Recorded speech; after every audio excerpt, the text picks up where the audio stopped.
ouviram, naqueles que ouviram.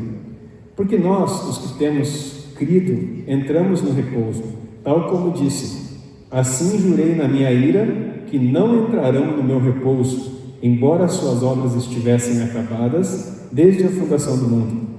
Porque em certo lugar disse assim do dia 7º: e repousou Deus de todas as suas obras no 7º dia. E outra vez nesse lugar: não entrarão no meu repouso, visto pois que resta que alguns entrem nele, e que aqueles a quem primeiro foram pregadas as boas novas não entraram por causa da desobediência. Determina outra vez um certo dia, hoje, dizendo por Davi, muito tempo depois, como está dito: hoje, se ouvirdes a sua voz, não endureçais o vosso coração. Porque se Josué lhes houvesse dado repouso, não falaria depois disso de outro dia. Portanto, resta ainda um repouso para o povo de Deus. Porque aquele que entrou no seu repouso, ele próprio repousou das suas obras, como Deus das suas. Procurem, pois, entrar naquele repouso, para que ninguém caia no mesmo exemplo de desobediência.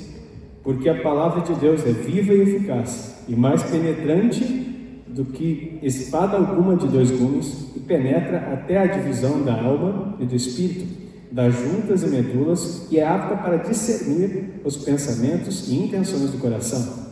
E não há criatura alguma encoberta diante dele, antes todas as coisas estão nuas e patentes aos olhos daquele com quem temos que tratar. Até aqui a leitura da palavra do Senhor. Queridos, eu quero falar hoje sobre entrar no repouso, ou entrando no repouso de Deus.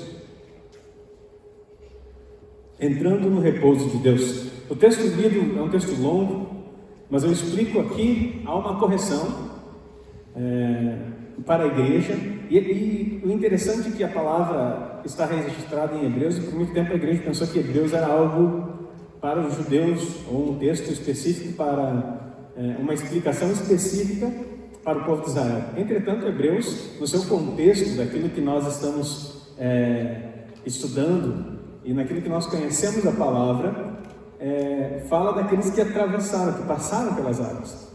Hebreu é aquele que passou pelas águas.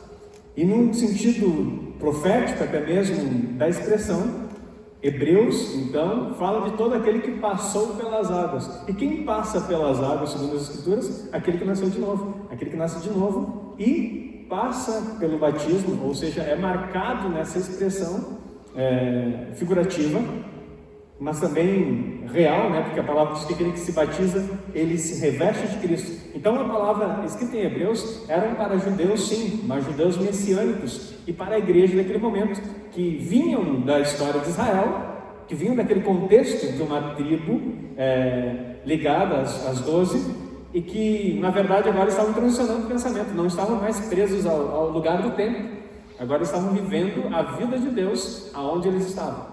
Então o texto de Hebreus não é para judeus, o texto de Hebreus é para nós. E quando fala de um descanso, ele pega como exemplo Israel, porque Israel tem algo muito lindo, que nós falamos um pouquinho sobre ele na semana passada, e eu vou falar novamente.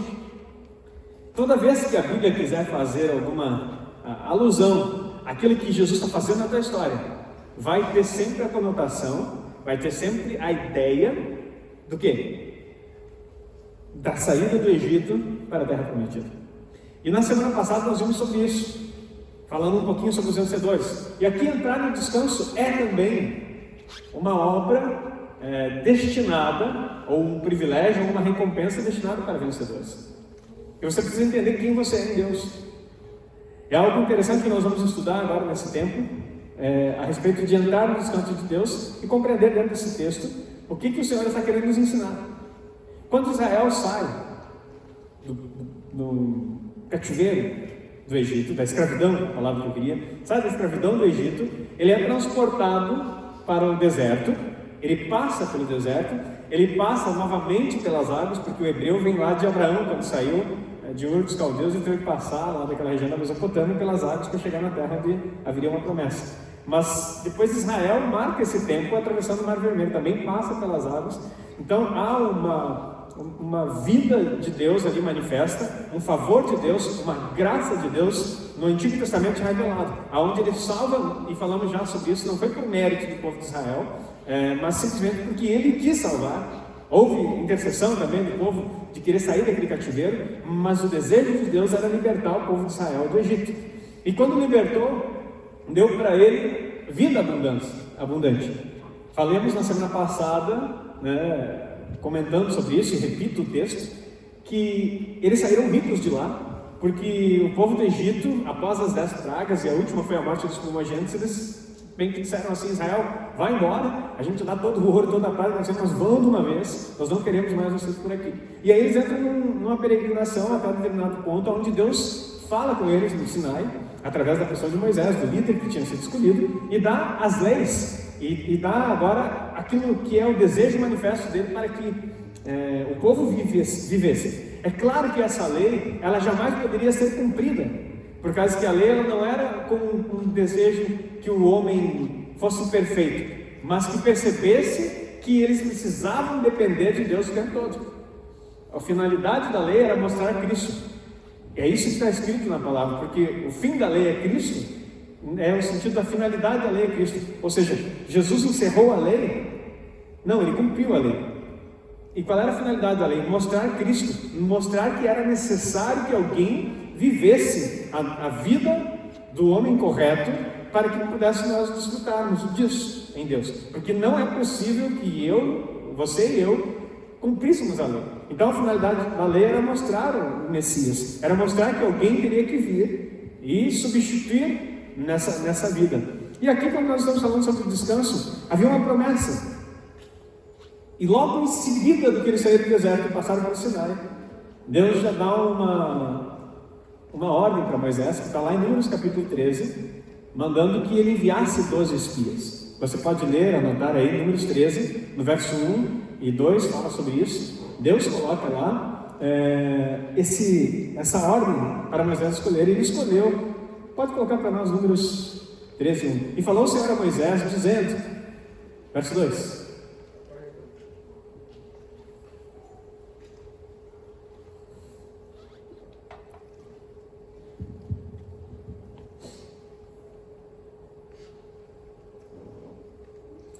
envia homens que espiem a terra de Canaã, que eu hei de dar aos filhos de Israel. De cada tribo dos seus pais enviarei um homem, sendo cada um príncipe entre eles. O que eram cada um dos espias? Príncipes entre eles. Então, olha só, Deus tira um povo que era escravo, e agora o simples fato de você ser tirado do Egito e ser transportado para aquele lugar, você já não é mais escravo, você se tornou o quê? Repita comigo: de escravo, esses homens se tornaram o quê? Príncipes das suas tribos. A partir do momento em que o Senhor faz essa libertação, Ele já transiciona, Ele enche de riqueza, Ele te coloca como um príncipe dele. E aqui, dentro dessa maneira de ser um príncipe, havia um decreto que eles olhassem a terra, e essa terra deveria ser espiada e trazida um relatório para o povo de Israel, dizendo: olha, nós vamos olhar a terra. Por que Deus quis mostrar essa terra antes? Para que eles se enchessem de fé. Ele deu um vislumbre daquilo que eles iam tomar como posse, para que eles pudessem de fato saber o que Deus estava fazendo. Quando Deus fala sobre vislumbres e é trazido alguns frutos deste lugar, Ele está apontando também profeticamente para aquilo que a igreja deve viver. Nós temos vislumbres do poder da era vindoura. Vou repetir: nós temos vislumbres do poder da era vindoura, manifesta em nós através do Espírito Santo, que são os seus frutos, que é o seu fruto da nossa herança. Então nós desfrutamos disso nesse tempo. E o que são isso? Hebreus fala, nessa mesma carta que nós estamos lendo aqui, que o poder, no capítulo 6, experimentar o poder da era vindoura. Quando você expulsa demônio, quando você faz milagres aqui, sinais e maravilhas são operados, não são coisas dessa vida.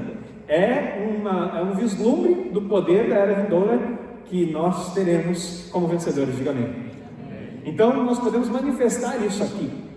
Também é uma visão celestial do reino do Senhor, sim, mas o trazer o reino do Senhor aqui é um outro princípio que nós já temos estudado, mas hoje quero falar de entrar nesse descanso. Então, Israel foi lá e era essa a ideia: vamos trazer um pouco do fruto dessa terra, para que o povo se encha de fé e tomamos isso de forma animada, que venhamos a manifestar isso em nossas vidas. Olha o 27 do mesmo capítulo, coloca por favor ali, 27. Aí foi o pessoal lá trazendo relatório, e contaram, e disseram: fomos à terra a que nos enviaste, e verdadeiramente mana, leite e mel, e este é o seu fruto. Eles trouxeram um fruto que era um cacho de uva, que 2 homens precisaram carregar. Olha o próximo versículo: o povo, porém, que habita nessa terra é poderoso, e as cidades fortificadas e muito grandes, e também ali vimos os filhos de Anak. Olha o próximo: os amalequitas habitam na terra do sul, e os heteus e os jebuseus, e os amorreus habitam na montanha, e os cananeus habitam junto do mar e pela margem do Jordão. Pode ir colocando aí. Então Caleb fez calar o povo perante Moisés e disse: certamente subiremos e possuiremos em herança, porque seguramente prevaleceremos contra ela. Porém os homens que com ele subiram disseram: não poderemos subir contra aquele povo, porque é mais forte do que nós. Queridos, a partir desse momento vem uma nova sentença sobre o povo de Israel. E fato está, você sabe que eles não entraram na terra por medo. Ser um vencedor, entrar no descanso do Senhor, é compreender quem você é saber o que Deus espera de você.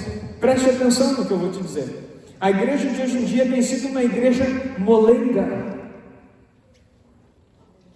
Tem muita gente que já morreu com Covid e só está vivo. Tem muita gente que desistiu de viver por causa da pandemia. Eu quero dizer para você que virão outras. Ai, pastor, você vai para lá, profetiza coisa boa. Não tem algo bom para vir nesse mundo. E onde é que vai ser o fim da igreja? Se nós nos amedrontarmos por questões, não estou falando aqui que não devemos ter cuidados e tomar as coisas, mas tem pessoas que não conseguem. Nós temos aqui nessa igreja pessoas, cerca de 50 pessoas, que desde que começou a pandemia, que não pisaram mais aqui, por medo, já morreram. Pessoas assim já estão mortas. Queridos, isso é sério. E nós queremos entrar no descanso. Que descanso? Nós queremos entrar no reino. Que reino? Que lugar está reservado para os medrosos? A Bíblia diz: certamente não entrarão no reino dos céus. Ficarão de fora os covardes, os medrosos. Medrosos não entram no reino. Você está com medo? Está com medinho? Como diziam no exército? Pede para sair. E ele leva. Está com medinho de viver? Só tem gente que está com tanto medo de viver que teme a morte.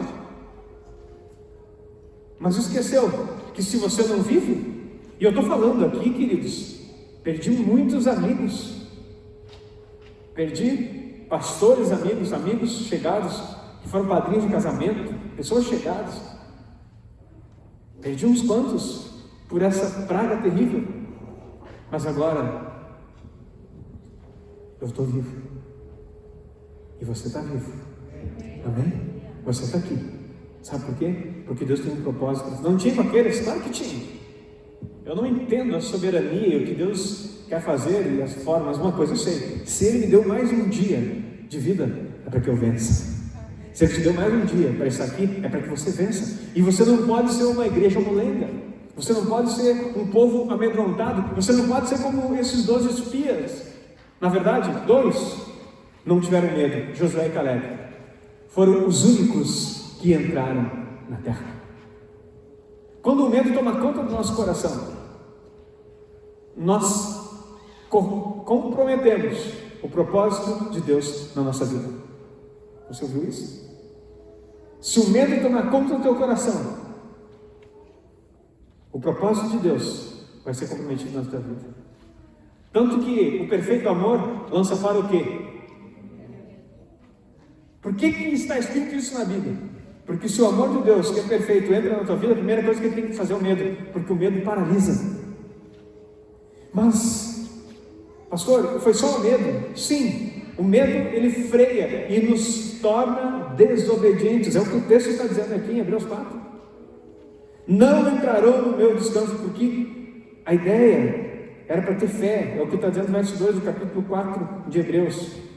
A palavra da pregação foi dada a eles e era para misturado com fé daqueles que ouviram. Eles eram para ter crido no que eu falei, mas eles não creram. E sabe o que aconteceu no decorrer da história? Em vez de ir direto para a terra prometida, eles ficaram 40 anos rodando no deserto. Teve milagre no deserto? Teve provisão de Deus? Teve. Sabe por quê? Não por causa dos desobedientes, por causa de Moisés, por causa de Josué e por causa de Caleb. Lembra que ele falou, quando Abraão orava a respeito de Ló, que estava lá em Sodoma e Gomorra, e Deus tinha dado uma sentença de destruição, que se tivesse um justo naquele lugar, ele não destruiria, tirando Ló, ele não destruiria a cidade? Às vezes as pessoas perguntam, por que Deus prospera o ímpio? Aprenda uma coisa, ímpio nunca prospera. Eles vivem das bênçãos que são para você, e você não desfruta. Se tem ímpio que está prosperando e você não, é porque você tem deixado para ele aquilo que Deus reservou para você. Se tem pessoas crescendo fora do conhecimento de Deus, não é porque Deus está abençoando ele e deixando você de lado, é porque você, que deveria ser um príncipe nessa terra, governar nessa terra, se amedrontou, se escondeu e não quis avançar. A realidade da vida com Deus é uma vida de vencedores. Ou você crê, ou você não crê. E no final desse texto de Hebreus 4 diz que nós estamos nus diante dele. Todas as coisas estão patentes aos olhos de quem nós devemos, outra versão vai dizer, prestar contas. Você vai prestar conta a Deus. Não a conta no aspecto de salvação, de que você vai se perder e Deus vai abandonar você, ou coisa assim, que tem crente que não tem medo de que vai ir para o inferno. Se você crê no Senhor Jesus, o inferno não tem parte com você, e você não tem parte nenhuma com ele, diga amém. Agora, a vida que vence, a vida que nos faz entrar no descanso que ele tem para nós, ela tem algo diferente. Ela tem coragem, ela tem intrepidez. É para isso que o Espírito Santo de Deus habita em você, para que você avance, para que as coisas de Deus aconteçam. Israel então morreu no deserto. Só entrou 2, como nem Moisés, que era o líder, por causa da desobediência e da incredulidade. 2 coisas que afastam você de alcançar o descanso de Deus: desobediência e incredulidade, ou incredulidade e desobediência. O povo não creu que Deus era capaz de fazer derrotar seus inimigos. Mas aprenda algo tremendo. Salmo 110, verso 1 diz que, coloca para nós, Salmo 110, verso 1.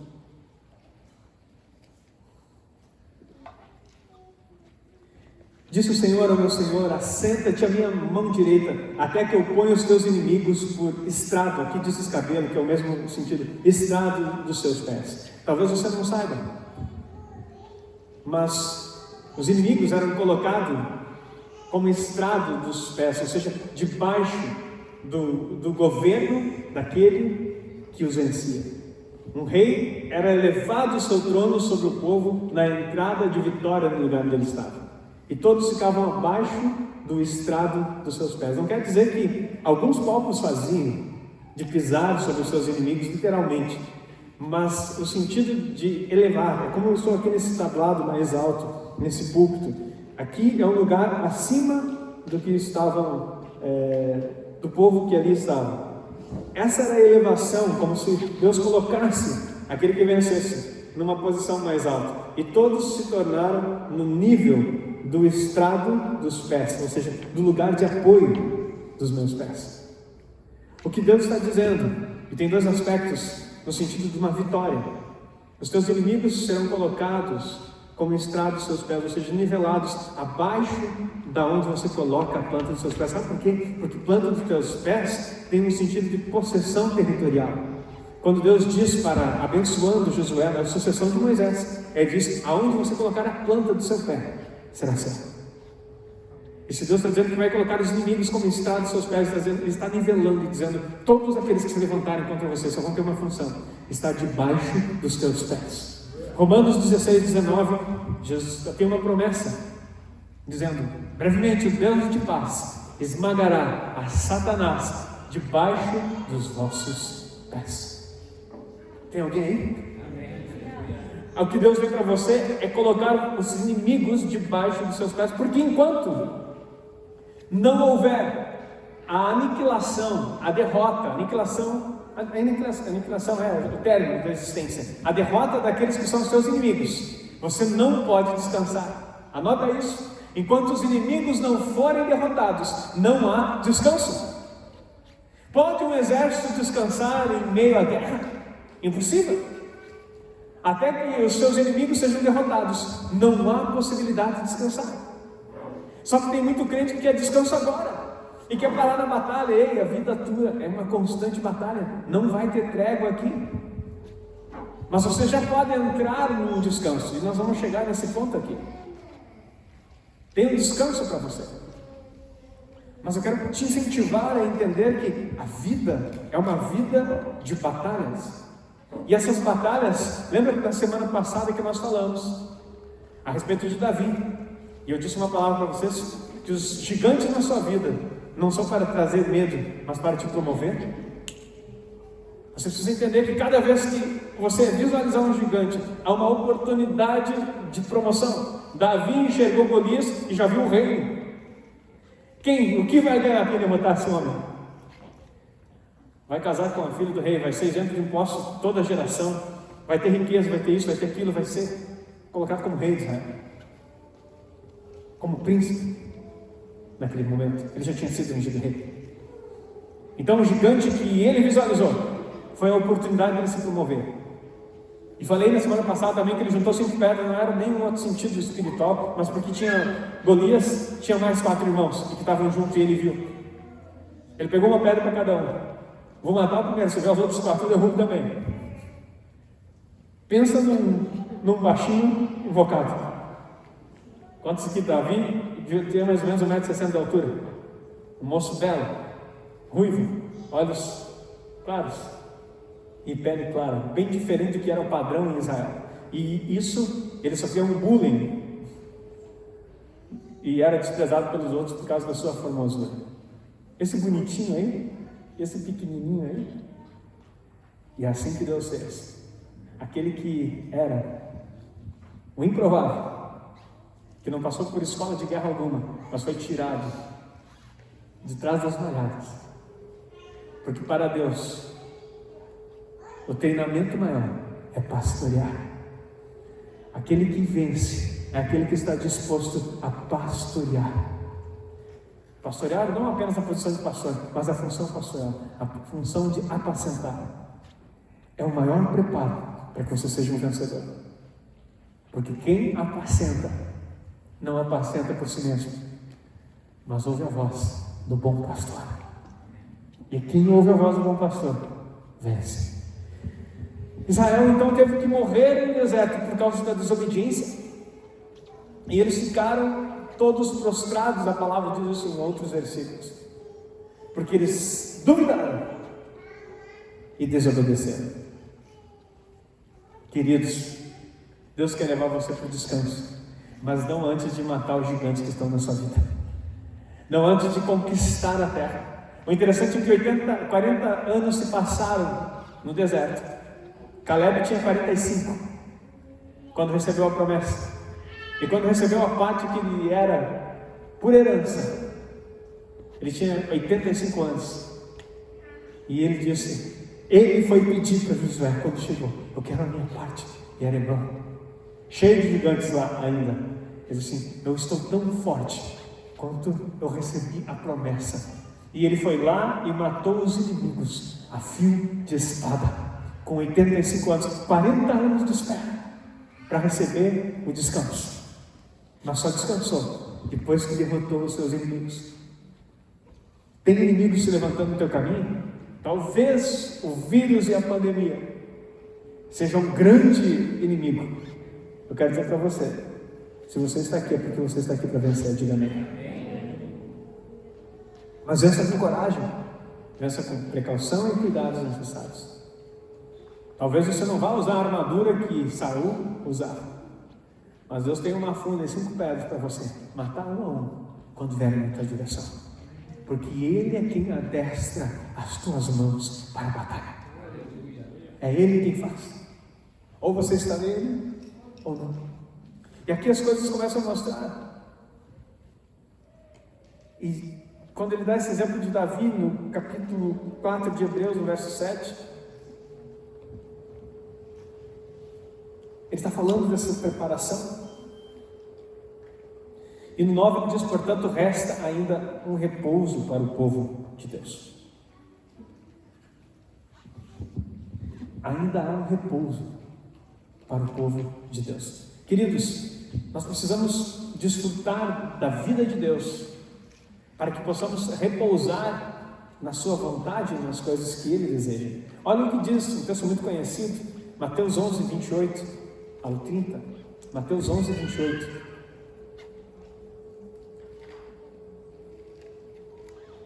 Vinde a mim, todos os que estáis cansados e oprimidos. Outra versão vai dizer sobrecarregados. E eu vos aliviarei.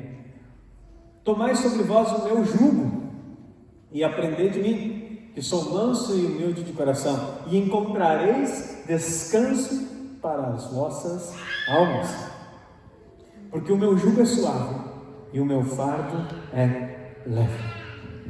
Há um descanso para o povo de Deus. Aonde está esse descanso? Está na vida de Deus em Cristo Jesus. Quando nós olhamos esse versículo de Mateus 11, a partir do 28, o Senhor Jesus nos faz um convite: vinde a mim todos que estão cansados e sobrecarregados, eu quero aliviar vocês.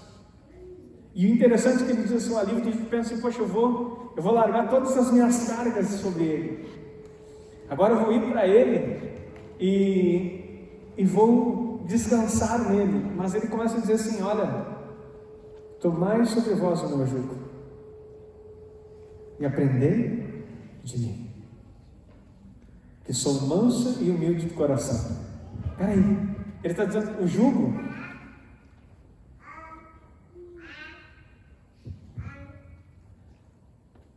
você sabe o que é o jugo, né? É uma canga. Quem conhece canga aqui? Ok, é aquela madeira que vai no pescoço do boi, e geralmente é colocado um boi mais velho e no lado um boi mais novo para prender. Não se coloca 2 bois novos porque eles não vão obedecer. Tem que ter um que já tenha experimentado e já tenha vivenciado e já tenha andado com essa canga por um bom tempo, para que ele possa conduzir o mais novo. Jesus está dizendo assim, vem cá, entra aí debaixo e aprenda comigo como se deve andar. O convite não é um alívio imediato, como se você pensasse agora todos os meus problemas vão ser encerrados. Preste atenção, porque muitos prometeram isso, vem para Jesus e todos os seus problemas vão acabar. Não, vem para Jesus e aprenda a resolver os seus problemas com Ele. Diga amém. Essa é a diferença, porque o meu jugo, próximo versículo, é suave e o meu fardo é leve. Sabe por que ele é suave e leve? Porque ele já cumpriu para você. Ele só vai te ensinar como percorrer. Há descanso para vossas almas na vida de Deus, na vida de Cristo, que precisamos decidir viver. E precisamos encarar as circunstâncias e a nossa vida com as dificuldades, mas nunca esquecendo dos princípios. Vida fácil. Nós vivemos uma sociedade que me assusta. É tudo fácil. Tem que ser dinheiro fácil, tem que ser crescimento fácil, estudo fácil. Tudo que eu apresentar uma barreira na frente, ninguém mais salta, sai chorando. E volta para a casa da mãe, debaixo da saia da mãe, se queixar. Essa é a situação da sociedade hoje. Uma sociedade mimizenta, chorona, dependente, doente. Só que a boa notícia é que tu pode ter vindo de lá, mas a natureza que estava lá tem que estar morta. Amém? E se não morrer, está na hora de matar. Ontem falava com o jovem justamente sobre isso. Está na hora de matar a velha natureza. Pare de viver conformado com o mundo. Quando a gente pensa, e falava isso para eles ontem, a respeito de Romanos 12, 1, né? 2, e não vos conformeis com esse mundo, a gente pensa que é andar como o mundo anda. Daí a gente pensa no quê? Pensa na prostituição, pensa nos problemas, nos vícios, nas drogas, nas coisas, tudo aquilo que é escancarado e perigoso e que de fato desagrada ao Senhor. Então não tome a forma desse mundo, não seja mundano, mas não é essa a essência da forma do mundo. A forma do mundo que precisa renovar a mente, que está relatado em Romanos 12, está em você mudar a sua mentalidade em relação ao que você vê, ao que você crê e ao que você vive. Você precisa transformar a tua mentalidade e não pensar como o mundo pensa. Não é viver. O crente, ele não vai viver como o mundo vive, se de fato ele é crente, mas ele pode exatamente pensar como o mundo pensa. Se ele não renovar a sua mente constantemente, ele vai começar a achar a mesma vida. Eu falava com eles sobre isso ontem, a vida dos sentidos. A vida que você pode ver, pode cheirar, pode tocar, pode degustar, pode ouvir, e você só vai viver baseado nisso. Só que a nossa chamada é uma chamada para viver uma vida espiritual, uma vida onde não importa se você está vendo ou não, você crê. Porque eu tenho estudado bastante a respeito da vinda do Senhor Jesus e do seu reino. Eu vou dizer para vocês, existem melhores histórias contadas nos cinemas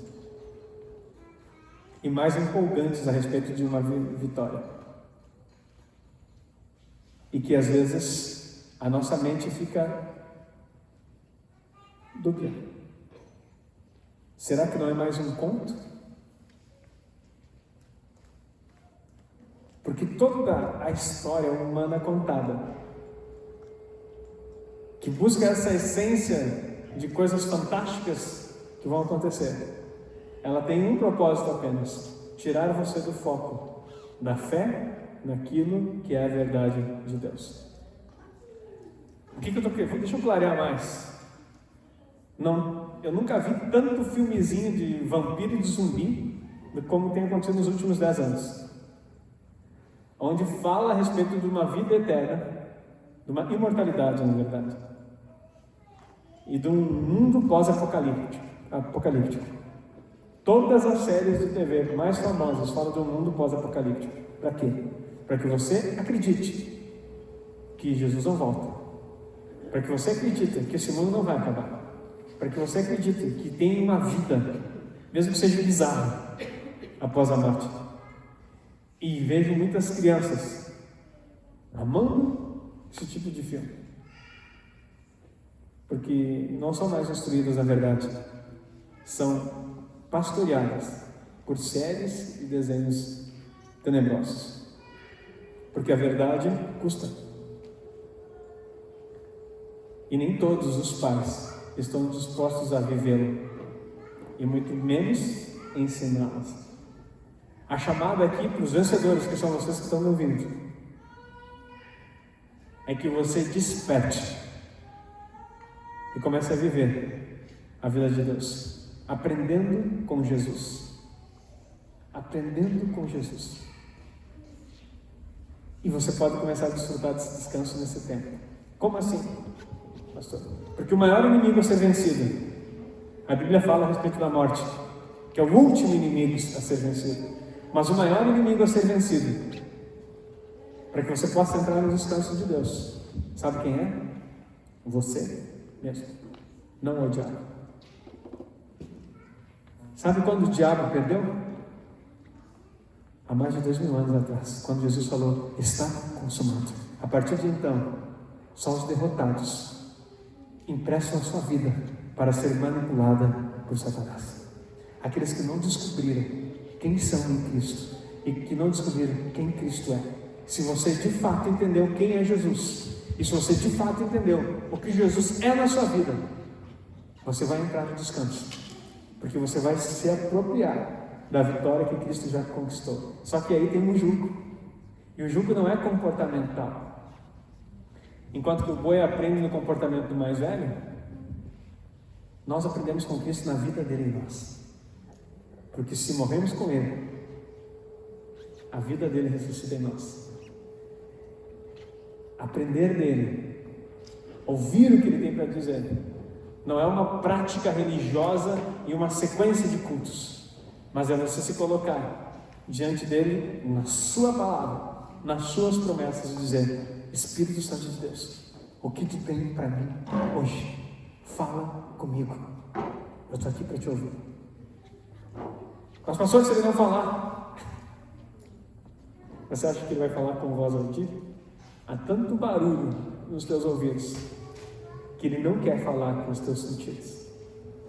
Há tantas vozes que você escuta que nesse tempo você não vai ouvir ele falando nos teus ouvidos. Pastor, então como que eu vou ouvir? Há um Espírito que habita em você, chamado Espírito Santo de Deus, que fala no teu espírito. Enquanto no ouvido você pode perguntar: não entendi, fala de novo, não escutei. Ou pode perder uma mensagem. Quando ele fala no teu espírito, não há dúvida nenhuma, apenas vida de Deus manifesta. E como que ele fala no meu espírito, pastor? Quando você decide vencer a carne, vencer a incredulidade, vencer a desobediência e andar debaixo da palavra que ele disse. Porque está escrito em Hebreus 4:12, porque a palavra de Deus é viva e eficaz, mais penetrante do que espada alguma de dois gumes, e penetra até a divisão da alma e do espírito. Penetra até a divisão da alma e do espírito. Ela mostra o que é almático, ela mostra o que é comportamental, sentimental, ela mostra aquilo que não é Deus, mas divide o que é espiritual.